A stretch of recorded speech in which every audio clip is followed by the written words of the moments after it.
Look at us. We made it to Friday. It certainly has been a busy week. Time to get comfortable and head into a very relaxing weekend by doing what else? Going in depth on a story we've been waiting to talk about all week long. We're talking 420 here on the 10. It was this week, but there's still time to celebrate. So every year on April 20th, there's a national celebration of marijuana.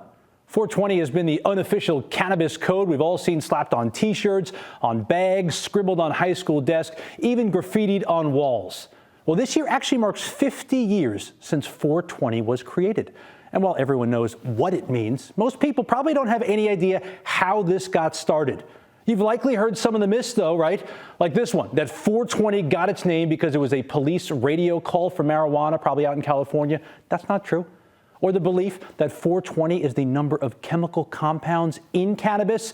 And that's a wild and maybe a good guess. There's only 315 chemicals, so no go on that one, too. You may have heard that 420 got its name from a combination of refrains in songs about marijuana, multiplied to equal 420, not some sort of mathematical equation here. The real origin of 420 actually a lot simpler than that. And why wouldn't it be, right? It's a weed reference. So tonight on the 10, the story of 420 and how it got started is our starting point. Well, 420, as you might imagine, was created in the most weed way possible by a group of 5 high school kids in California back in 1971. This is not them in high school. This is a more recent pick. But these are the guys on your screen who created it. They're called the Waldos. That's what they call themselves. From left to right, you got Mark Gravich, Larry Schwartz, Dave Reddix, Jeffrey Noel, and Steve Capper. Important for those names because those are the 5 guys who did it. We actually had the pleasure of speaking with 2 of them, 2 of those founding members this week, about how they coined the term 50 years ago and what they think about the 420 now, the global recognition of that phrase. And of course, we all asked them if they still smoke together. You might not be surprised with that answer. So let's start at the beginning. All 5 of the Waldos, they went to San Rafael High School in Marin County, California. That's just outside San Francisco. They said they weren't lazy stoners either. They liked to do stuff after they smoked, but they did sit together at a wall at the center of campus, hence the name the Waldos. And it's on that wall in 1971 where we find 420's origin story.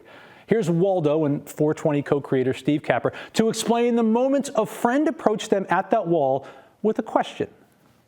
These Coast Guardsmen are growing marijuana. And for some reason, they think that their commanding officer is going to bust them. They did not want to get busted.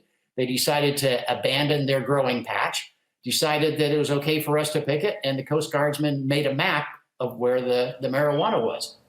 Honestly, I didn't believe that story when he first told it to me. But they said they weren't lazy. They like to go on adventures, right? They said when the Waldos got high, they always found some sort of adventurous thing to do. They called them safaris. So when this secret map of a secret hidden pot growing operation got into their hands, Waldo Dave Reddick says, well, they didn't think twice. Hey, it's a no-brainer, you know. We're teenagers. We're desperate for weed because we have no money. So let's go search for it. So I know what you're thinking here, right? How does a treasure map and a group of high school buds turn into 420, the phrase? Well, we told you the story behind the 3 numbers was simple, and we meant it. It's super simple. We all decided we'd meet after school. A couple of guys had sports activities, and school let out about 3:10, 3:15 every day. We decided we'd meet at 4:20 p.m. at the statue of Louis Pasteur, the guy that invented pasteurization, on the campus of San Rafael High. So we met there at 4:20 p.m. We got high, and we hopped into Steve's 66 Impala and headed out to Point Reyes to search for the patch. They never found that patch, but the statue they just mentioned, you're looking at it there, that's the one you see behind them, right on their high school's campus. So that statue, Louis, and that time, 420, quickly became their code and where on when to meet for their next safari, and they did it a lot. All day long, we'd see each other in the hallways, and we nod and smile and go, 420 Louis. Remind each other, meet at Louis at 420. And so after about the 4th week of searching for this pot, we just dropped Louis, and we just smile and we nod as our private joke 420. And of course, we quickly figured out that we could talk about pot. Nobody would know what we're talking about. Teachers, coaches, parents, whatever. And listen, every group of friends has their own inside jokes. And of course, the Waldos kept using that code to hide their plans from all the adults. But it ended up spreading to other grades in that high school. It wasn't until later, though, when they got involved with the Grateful Dead, of all bands, that it really started to grow in popularity. And so I toured around with them, and I was getting high backstage with Phil and guys like David Crosby and spreading the 420 code Pat and I used. And then it filtered through the Grateful Dead crowd, the groupies and the roadies, and it spread out from there. And that's how the term got kind of worldwide spread. Isn't that unbelievable? What started as a high school code among 5 friends grew and grew. And years later, colleges from coast to coast started using April 20th as a day to gather in crowds so big that the police couldn't break it up. They knew what it meant. They just couldn't do anything about it. Music festivals were named in honor of 420. And that code became the unofficial brand for marijuana, forever linked to weed. And it's not just 420 that has spread over the years. Support for recreational marijuana legislation has grown substantially, especially in the past decade here in the U.S. Colorado and Washington. Those states first passed legislation back in 2012, and they started selling recreational pot 2 years later. Since then, check this out, all of these states have since legalized marijuana for recreational use, including Massachusetts, Maine, and Vermont. You see the New England represented in the top corner there. But when you add in all the states where medical marijuana is allowed and marijuana is decriminalized, check this out, it only leaves a handful of states without any legislation whatsoever in favor of marijuana.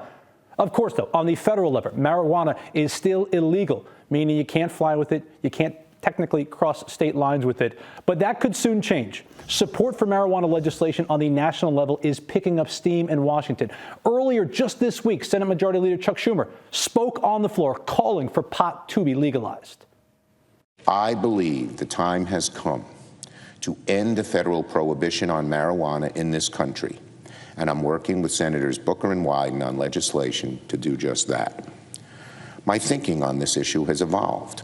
A number of states, including very recently my home state of New York, have legalized the recreational use of marijuana for adults, and those experiments, by and large, have been a success. And it's not just Senator Schumer who is in favor of legalizing marijuana. A recent poll from Quinnipiac University came out just last week, found that nearly 7 in 10 Americans support federal legalization, 70%. It includes a majority of Republicans and a majority of people 65 and older. That number, 70% or so, marks a record level of support since the university started polling this specific question almost 9 years ago, when only about 51% of voters supported legislation, now close to 70%. Recently, there's also been a big step forward when it comes to unlocking federal funds for marijuana businesses. Earlier this week, the House of Representatives passed a cannabis banking reform bill. The measure is known as the SAFE Banking Act, and it would enable banks and other financial institutions to serve marijuana businesses without fear of federal punishment. So why is all that important? Well, supporters say as even more states legalize marijuana, that's only half the battle, because those dispensaries, while legal on the state level, aren't afforded the same access to banks because pot's still illegal at that federal level. Marijuana businesses often struggle to get access to financial services like checking accounts, payroll accounts, and even lines of credit. And that can also force pot businesses to deal in mostly cash, which presents big public safety risks and business risks as well.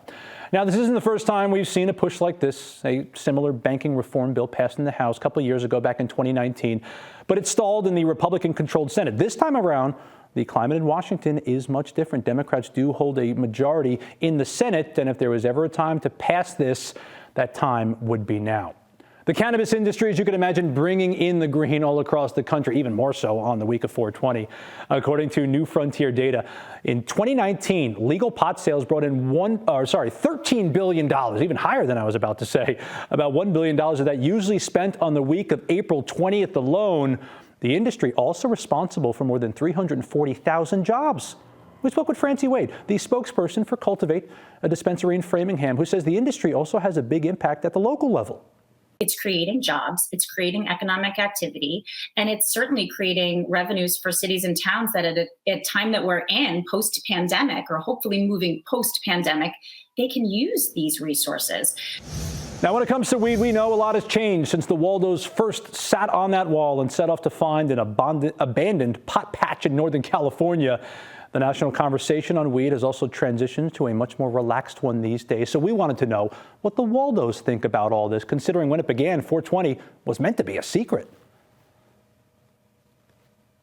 it's totally amazing. You have to understand when we were doing this in the early 70s, highly illegal. We were hiding every second, cat and mouse. We had so many escapes from the law, so much adrenaline, so many bonding events just because we escaped, because our bonds of friendship, every time we escape, were greater. It's amazing to see this happen. And of course, the question we all wanted to know, what do the Waldos do today, 50 years after they first uttered the words 420? Well, get this, they're still friends. They still talk daily, and they say not much has changed, although their 420 celebration has been a little different during COVID. Take a listen. We're going to continue our friendship and our safaris. We're still taking safaris. So none of this adulation has really affected us. We're still the same guys we were 50 years ago. We're still having fun. We smoke some weed. We have some laughs. We enjoy comedy. We enjoy each other. And we're still doing safaris. So, last year I smoked a virtual joint with Waldo Larry where we had the iPhones, and I'd take a puff and pass it to him, and he'd take it from his phone and pass it back.